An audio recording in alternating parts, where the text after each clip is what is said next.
Twitter Files Brasil, os arquivos do Twitter sobre o Brasil, que dizem respeito às eleições brasileiras de 2022.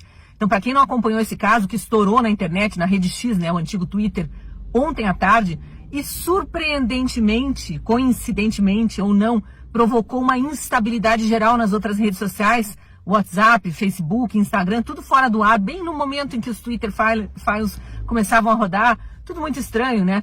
Mas, enfim, ontem à tarde caiu essa bomba sobre a internet brasileira, sobre o noticiário brasileiro, e como a gente sabe, né, que a imprensa pichuleco, a imprensa que vive de verbas governamentais, não vai dar o destaque merecido, a gente precisa aqui enfatizar em todos os nossos comentários, em todos os nossos jornais, na Rádio Ouro Verde, Gazeta do Povo, Revista Oeste, nas poucas mídias de comunicação, nos poucos veículos de comunicação que ainda buscam a verdade. E o que esses arquivos estão mostrando? Uma série de e-mails do antigo diretor do Twitter Brasil, que foram revelados agora pela nova turma que administra o Twitter, né, desde que Elon Musk assumiu, comprou, né, a empresa e assumiu a administração da empresa, uma série de e-mails do antigo diretor que revelam a pressão que ele sofria e que a empresa sofria aqui no Brasil do ministro Alexandre de Moraes. É nominado. Alexandre de Moraes está obrigando o Twitter, sem que haja um processo, sem o devido processo legal, né, a perseguir, ele fala lá em outras palavras, mas é a perseguir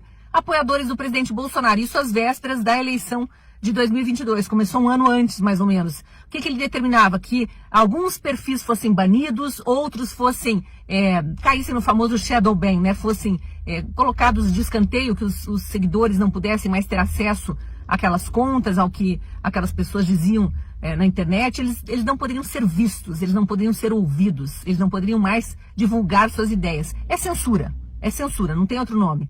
E ali também havia determinações para que determinadas hashtags fossem seguidas. E o mais grave que eu achei de tudo que foi revelado, congressistas brasileiros, deputados e senadores deveriam ser monitorados pelo Twitter Brasil, e se divulgassem qualquer daquelas hashtags que faziam alusão à falta de transparência do sistema eleitoral, questões que incitavam o eleitor, na opinião de Alexandre de Moraes, a não acreditar no sistema eleitoral, deveriam ser banidas. A questão agora é o que vai acontecer com essa denúncia. Será que vai ser mais uma que vai para baixo do tapete? Porque a gente sabe que o governo Lula não tem interesse nenhum em investigar. Quando eu falo governo Lula, é todo o sistema. Rodrigo Pacheco, Arthur Lira, quer dizer, os comandos ali do Legislativo, no Judiciário muito menos, porque Alexandre de Moraes domina os 11 do STF, é uma coisa impressionante.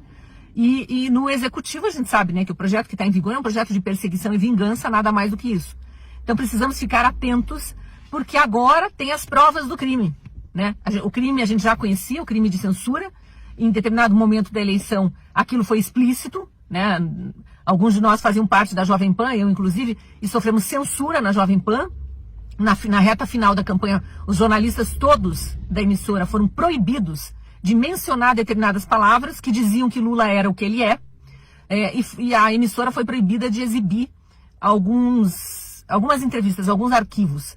Entre eles, a do ex-ministro do STF, Marco Aurélio Mello, em que ele dizia claramente e argumentando por que Lula nunca foi inocentado, apesar daquela manobra feita no STF para que ele fosse descondenado, mas não houve houve a anulação não, o arquivamento do processo para que ele fosse reaberto em outra instância, em Brasília, mas não houve a anulação. E aí depois, posteriormente, com aquele blá blá blá de que o juiz Sérgio Moro era um juiz parcial por causa de provas hackeadas que não são provas, né? Conversas hackeadas nunca periciadas daqueles hackers de Araraquara, no esquemão da Vaza Jato do Intercept, enfim, tudo aquilo que a gente acompanhou, o juiz foi considerado parcial, mas isso não quer dizer que Lula foi inocentado. E a Jovem Pan foi proibida de exibir essa entrevista com o ex-ministro em que ele afirmava que ele nunca foi inocentado. Mas os jornalistas não podiam sequer mencionar que essa entrevista tinha sido dada à emissora. Outra entrevista censurada durante as eleições foi a da senadora Mara Gabrilli, que era candidata a vice na chapa se não me engano, da Soraya Tronic, em que ela falava todo o esquema que resultou na morte do ex-prefeito petista Celso Daniel em Santo André, São Paulo. Uma morte nunca esclarecida e que resultou no assassinato de mais 7 testemunhas do crime. Inclusive do médico legista, que foi ao Jô Soares, na época tinha o programa do Jô Soares no ar, e revelou que Celso Daniel foi torturado por 2 dias seguidos, arrancaram todas as unhas, furaram todos os dentes com broca de dentista, queimaram o corpo inteirinho com chepas de cigarro antes de matá-lo carbonizado dentro de um carro.